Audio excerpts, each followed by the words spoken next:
بركة وفقد موجع. Ingkar, tidak ada yang ingkar kecuali di Indonesia. Aneh ya? Aneh tidak? Aneh tidak? Di Irak ahli nasab ada, di Syria ahli nasab ada. Imam Syafi'i ini mujaddid minal muhibbin, tidak pernah mengingkari. Sayyidina Alwi bin Ubaidillah tidak pernah mengingkari nasabnya sampai kepada Rasulullah sallallahu alaihi wasallam. Imam Abi Hanifah, Imam Ahmad ibn Hanbal, Imam Malik, para ulama-ulama terkemuka tidak ada yang ingkar kalau Habib Alwi bin Ubaidillah itu Ibn Ahmad Muhajir ilallah itu memang benar sampai kepada Rasulullah sallallahu alaihi wasallam, kecuali di Indonesia, dan itu datangnya muslim-musliman.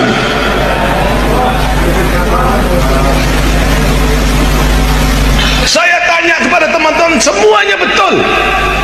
Jadi seakan-akan dia lebih hebat dari Imam Syafi'i, dia lebih hebat daripada Imam Abi Hanifah, seakan-akan dia lebih hebat daripada Imam Ahmad ibn Hanbal, seakan-akan dia lebih hebat daripada Imam Malik. Imam Syafi'i suatu hari mendapat surat dari gubernur Mawaro An-Nahr, Transoksania, Afghanistan di sekitarnya lah. Gubernur namanya Abdurrahman Al-Mahdi. Siapa? Dibuka suratnya Imam Syafi'i. Isinya, Syekh, saya ingin paham syariat Islam dengan benar. Bagaimana, Syekh? Imam Syafi'i memanggil muridnya namanya Rabi' bin Sulaiman Al-Muradi. Siapa? Rabi', ada surat dari gubernur. Ayo kita balas yuk. Aktub risalah. Ayo kita tulis surat. Imam Syafi'i imla ngendikan, Rabi' nulis. Risalahnya Imam Syafi'i balas Abdul Mahdi akhirnya berjumlah 300 halaman. Itulah yang terkenal dengan kitab Ar-Risalah. Paham betul? Surat, mana surat? Jadi suratnya Imam Syafi'i. Datang Gubernur Abdurrahman Al-Mahdi. Isinya apa isinya? Aduh. Singkat maulah. Kalau ente yang paham Islam, syarat Islam, pertama harus paham tipe-tipe ayat Al-Quran. Bayan ilahi. Ayat Quran nggak sama. Ada ayat muhkamah, sudah baku. Ada yang mutasyabihah, samar-samar. Ada ayat yang mutlaqah, absolut. Ada muqayyadah, yang tercatat dengan syarat, terikat dengan syarat. Ati'ullah wa ati'ur rasul. Taat kepada Allah, taat kepada Rasulullah, mutlak. Wa ulil amri minkum. Taat kepada pemerintah dengan syarat. Kalau pemerintahnya baik, namanya ayat muqayyadah, yang wa ulil amri minkum lagi. Yang awalnya mutlaqah. Lalu ada lagi amma, ayat umum, dan ayat khusus. Ada ayat maknanya hakiki, ada yang majazi, ada nasikhah, ada mansukhah, menjelid dan jilid. Dah, sudah paham Quran belum cukup, harus paham hadis, karena Quran sangat global. Quran perintah sholat, menyinggung masalah sholat 62 kali. Aqimus sholah, aqomus sholah, aqimus sholah, yuqimunas sholah, ping sudah loro. Tapi Quran tidak menjelaskan berapa kali sholat itu sehari semalam, namanya apa sholat itu. Wonten betul Quran? Wonten betul? Yang nggak pernah baca Quran jawabnya ragu-ragu jawabnya. Mboten wonten. Salat itu ping 5, jenenge zuhur, asar, maghrib, isya, subuh. Mboten wonten. Maka hadis yang menjelaskan furidat alaikum khamsu maktubat adz-dzuhr wal asar wal maghrib wal isya wal fajr. Hadis. Nah, setelah bayan ilahi, bayan nabawi kita pahami, ada hadis mutawatir, marwah jam'un an jam'in la yahtamil fihi al-kidb wal khata'. Hadis yang gak mungkin bohong, gak mungkin salah. Ada hadis masyhur terkenal, ada hadis aziz yang bagus, ada hadis ahad individual. Setelah paham bayan ilahi Quran, bayan nabawi hadis, belum cukup. Kata lupa ya, kata Imam Syafi'i, bukan kata saya, kata Syafi'i. Bayan akli, akal harus dipakai. Akalnya ulama bukan akal sampean. Akal harus dipakai. Akalnya ulama ada dua. Akal kolektif menghasilkan ijma, konsensus. Paham betul? Arkanus sholati sab'ata asyar, rukun sholat 17 niku mboten Quran mboten hadis, hasil akale ulama. Ada lagi akal individual namanya kias, analogi. Kias ada 9: aulawi, burhani, mantiki, jadali, istiqra'i, tamthili, khitabi, syi'ri, iqna'i. Kalau nggak pakai kias kita nggak bisa ngapa-ngapain. Sabu-sabu, narkoba haram atau halal? Haram. Berani mengharamkan, di Qurannya ada. Inna sabu wonten. Hadis wonten. Kok berani mengharamkan sampean? Pakainya kias. Apa pakainya apa? Kias burhani. Kias fakta. Ini barang faktanya memabokkan. Berarti podo karo khomer. Khomer ni Quran ono haram, berarti ini barang haram. Hada muskirun wa kullu muskirin khamrun wa kullu khamrin haram fahada haram. Ini namanya burhani, menggunakan apa? Muqaddimah sughra, premis minor, muqaddimah kubra, premis major, qaul syarih, legal statement, kemudian natijah, conclusion as-shadiqah yang positif. Anda paham betulnya mana? Kayak Khalil almarhum, bapaknya Gus Yakut, bapaknya Gus Yahya, punya karangan ilmu mantik. Bahasa Indonesia sudah gampang dibaca lah. Gak usah yang bahasa Arab, angel. Jadi kias aulawis, kias burhani sangat penting untuk menanggapi masalah-masalah yang sekarang terjadi yang dulu belum ada dibicarakan oleh para ulama. Coba kalau nggak pakai kias, nggak bisa ngapa-ngapain kita. Nomor 2, nempeleng ayah ibu, boleh nggak?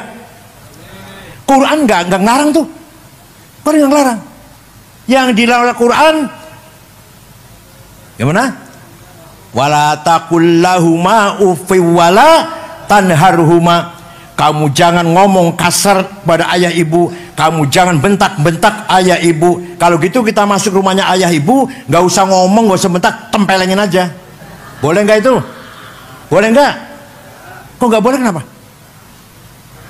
Quran betul larang kok. Pakai kias aulawi. Kias apa namanya? Kalau nempeleng, kalau bentak saja haram, ngomong kasar saja dosa, lebih-lebih fabil aula nempeleng. Paham boten? Wala taqrabuz zina innahu kana fahishatan wa sa'a sabila. Jangan mendekati zina. Jangan apa? Mendekati zina. Jadi yang dilarang mendekati zina, dilarang mendekati zina. Zinanya mendekati zina haram, dilarang. Zinanya lebih-lebih itu jamnya. Zinanya ini namanya aulawi. Apa namanya? Ini hasil produk ilmunya Imam Syafi'i. Kalau nggak pakai ijma, nggak pakai kias, kita nggak bisa praktek ibadah. Dengan ijma dan kias itu melahirkan ilmu yang sangat penting, namanya ilmu fikih. Ilmu apa namanya? Ilmu fikih itu juklak, juknis, petunjuk caranya sholat. Ilmu fikih ada Safinah, ada Sulam, Fathul Qorib, Fathul Mu'in, Fathul Wahab, Muhadzab, Majmu, Mahalli. Itu produk ijma dan kias ulama. Tanpa ijma kias ulama gak akan ada ilmu fikih. Kalau nggak pakai ijma, ikut ulama, nggak ngerti ijma kias, nggak ikut ijma kias, nggak bisa ngapa-ngapain. Ayo, ada orang sholatnya bagus. Saya tanya, Ustaz, sholatnya bagus sekali. Pak, bener sholatnya lah. Belajar di mana? Oh, saya belajar Quran dan hadis. Wallahi bohong. Demi Allah bohong. Kalau ada orang sholatnya bagus, belajar Quran hadis, bohong. Jawabnya yang benar, belajar dari ayah, diajari ibu sejak kecil, belajar dari ustadz di madrasah, dari imam musola sebelah rumah, Nanti imamnya itu dari gurunya, dari kiainya, dari syekhnya mentok tenggone Imam Syafi'i. Imam Syafi'i gurunya antara lain gurunya Imam Malik. Imam Malik gurunya Imam Rabi'ah. Imam Rabi'ah gurunya Imam Kharijah. Imam Kharijah putra sahabat Zaid bin Thabit. Sahabat saja bu, muridnya Kanjeng Nabi, sahabat. Jadi kita ikut Imam Syafi'i berarti kita ikut Rasulullah Sallallahu Alaihi Wasallam. Paham boten? Jasanya luar biasa boten? Kalau tidak ada usul fikih, nggak mungkin akan lahir ilmu fikih yang ambrek-ambrek nih, boten bakal wonten. Itu baru saya contohkan bab sholat, belum bab yang lain-lain. Ya Allah, mudah-mudahan santri Rembang semuanya paham tentang usul fikih dan fikih, dan harus paham pula dengan ilmu mantik. Sebelum usul fikih, ilmu mantik dulu. Harus paham pula maqulatul asyarah, kategori 10. Dulu saya ngaji, ada kitab namanya Ja'a Zaidun, kitab cilik Ja'a Zaidun. Di antara dalam kitab Ja'a Zaidun ada maqulatul asyarah. Kiainya mboten paham. Ya maklum. Zaidut tawilul abyadu ibnu maliki fi baitihi bil amsi kana muttaqi biyadihi saifun lawahu faltawa fahadihi maqulatun ashrun sawa. Zaidun utaiman Zaid itu atau wonge dhuwur, al abyadu kulite putih, Ibnu Malik anake Man Malik, fi baitin jero omahe bil amsi wingi kana muttaqi tongkrong, biadi saifun tangan nyekel golok, lawahum bengkokaken sapa Zaid ing golok, faltawa moko dadi bengkok apa golok. Paham betul?